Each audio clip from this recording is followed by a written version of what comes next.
Hello, St. Mary's. So today's video is going to go a little sideways. Maybe we're going to start with a confession. Have you ever seen this meme? The one where half of the horse is drawn beautifully and the other half looks like it's done by a kindergartner. And I mean no disrespect to kindergartners.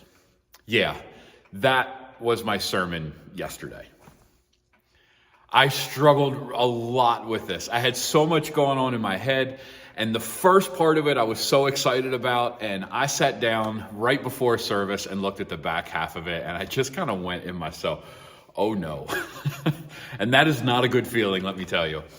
And I just wanted to say, I have a lot of things going on, had a lot of things on my mind.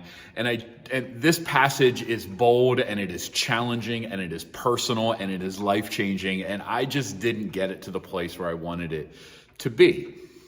And I wanted to acknowledge that to you all for a couple of reasons. Now, some of you will actually stop back and say, and I heard from some of you, are like, oh, I really appreciate that. I learned something. And actually, I want you to know how much I appreciate that. But I want you to learn something from hearing me say this also.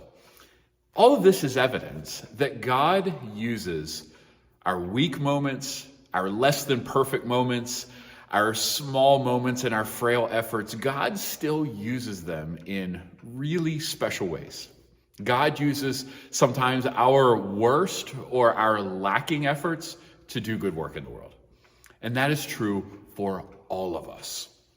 But in order for us to learn that, sometimes somebody got to say that wasn't my best work, and it still mattered in some way. So I wanted to come on here and say, hey, not my best work, and God still found a way to use it, and that is encouraging to my soul. The other reason I want to come on and say this is because some of you will say, oh, you should never say that, never do that. Well, I feel like as a pastor, it's useful every once in a while to say, you know what, I put my heart and my soul into everything I do. And it doesn't always land. And I think it's important you all recognize that I can recognize that in myself. I try to preach the gospel. Not all of it is great and wonderful and life-changing. I get it. But you know what's actually funny about all this? Is that it was actually a really great Sunday. And I went home and I was reflecting on that. And it was such a long day for me. I was here very, very early and was here pretty much after everybody else. It was a lot going on, but it was actually a really wonderful Sunday. It started for me, Jenny was over working on the hospitality time, and she made some pumpkin smelling things. And so the vestry smelled really good, and the coffee was going, and the hospitality time was just wonderful yesterday. And then I had a greeter training coming in, and we're training our greeters in a new way of doing things. Really just want to extend the love of Christ in these moments.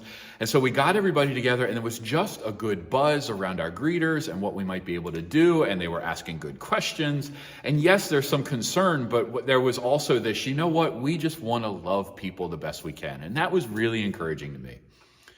I had somebody come up to me after the service and tell me, and just offer me a compliment and just say, really appreciate the way that the hymns are selected in such a way that they really do try to bring the message together. Like, you put a lot of thought into them. And so I'm sitting here at this piano bench to say that Mary Ann and what she contributes, and all of our music, but we didn't have any choirs yesterday, but our music makes a difference. Sometimes music preaches in a way that people cannot.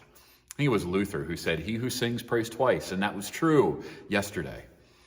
Went downstairs, we went to our table fellowship, and there was just a really good vibe around that table fellowship yesterday. I saw new people sitting together. I saw some people hang around that maybe hadn't been able to hang around before. The food was great. It was just a really good time. And then alongside of that, we also had our Advent recruitment drive, trying to encourage you all to participate in our Advent season and to contribute something positive, not just to attend, but to be a part of creating Advent. And those lists were way fuller than I expected them to be. And so you all are getting fired up about offering what you have to make Advent really great. And I was so surprised by that. So by the time I walked out of here, as sort of deflated as I was in myself, I was like, you know what? It was a really, really great Sunday. And that speaks to the gospel. Paul reminds us, and you all know this, but we need to be reminded of this. We are all one body, many members, many parts, but one body. The whole body thrives or the whole body suffers. That's just how it works. To put a fine point on it, Paul in 1 Corinthians chapter 12 says, "For just as the body is one and has many members, and all the members of the body, though many, are one body, so it is with Christ." We all have a part to play, and we cannot be healthy unless everyone is playing their part. And it was wonderful to see so many people playing their part yesterday to make it a great day when I wasn't necessarily at my best. That encouraged me so much. But Paul talks about being a part of the body, and then in the next chapter, maybe you've heard of it, 1 Corinthians chapter 13, Paul goes on in the next chapter to talk about love. He said, love is patient, love is kind. You know the rest of this. But Paul is making a point here. What he's saying is that we are all members of one body.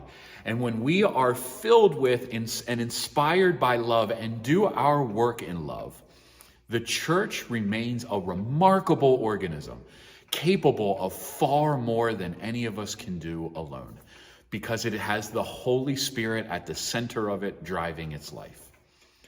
And that is why I still love the church. I still believe in the church accomplishing powerful, remarkable things in the world because of days like yesterday. And so I just wanted to offer that lesson back to you as an encouragement and to encourage you to find ways to plug in. If you didn't get a chance to sign up for the Advent stuff, holler at me. We'd love to plug you in with something to do to contribute. If you're interested in being a greeter, we'll hook you up with that too. If you're interested in hospitality, all right, we can put you to work there. There's plenty of ways for you to contribute what you uniquely offer to this larger body that we call St. Mary's and the larger body that Christ is building, which we call the church. So friends, thank you very much for encouraging me yesterday and for letting me go to church. And so I pray that you have a great week in exactly the place that God has you. And until we're together again, peace and good, y'all.